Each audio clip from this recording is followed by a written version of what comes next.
রমজানকে effectively utilise করতে হলে প্রতিটা কাজ সুন্নত সম্মতভাবে করতে হবে। এভাবে আপনি রমজানটাকে ইফেক্টিভলি ইউটিলাইজ করতে পারেন। কিরকম একটু বোঝাচ্ছি। মনে করেন এমনি নর্মালি আমরা সব সুন্নতগুলো অনেক সময় খেয়াল রাখি না। খাচ্ছি, খাওয়ার সুন্নত, খাওয়ার মধ্যে কিন্তু প্রায় 10-এর বেশি সুন্নত আছে। ওযুর সুন্নত, কথা বলার সুন্নত, হাঁটার সুন্নত, কাপড় পরার সুন্নত, দোয়া কালামগুলো, ঘুমানোর সুন্নত, অনেক সময় আমরা কিন্তু এগুলো খেয়াল করি না। রমজান মাসে চেষ্টা করবেন প্রতিটা কাজ সুন্নাহ মাফিক বুঝে করার জন্য। আল্লাহ তৌফিক দান।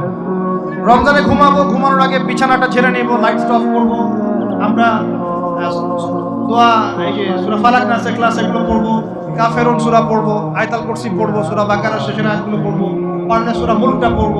ঠিক আছে? প্রয়োজনে ওযু করে আসব, এসে আমরা ডান কাতা হয়ে শুয়ে আল্লাহুম্মা বিইসমিকা আমুতু ওয়া আহয়া, এই যে শুরু করলাম। ঘুম থেকে ওঠা, ওযু করা, ওয়াশরুমে যাওয়া, খাওয়া দাওয়া করা, মসজিদে যাওয়া, নামাজ, জিকির, তাসবিহ, তাহলিল, ব্যবসা বাণিজ্য, এগুলো সবকিছু সুন্নত নাই। প্রতিটা কাজ সুন্নাহ মাফিক করার চেষ্টা করব। আল্লাহ তৌফিক দান করুন। ফিকহুস সুন্নাহ এরকম কিছু বই পাওয়া যায়। ফিকহুস সুন্নাহ, কিতাবুস সুন্নাহ, এরকম অনেক বই আছে। আরবি থেকে বাংলা অনুবাদ হয়েছে, বাংলাদেশের উলামায়ে কেরাম লিখেছেন। এরকম সুন্নাহ শেখার কিছু বই কিনে নেবেন। কিনে নিয়ে প্রতিটা কাজ কিভাবে করলে সুন্নত হয় পড়ে দেখবেন। পারবেন তো ইনশাআল্লাহ? আল্লাহ পাক তৌফিক দান করুন বলি আমিন।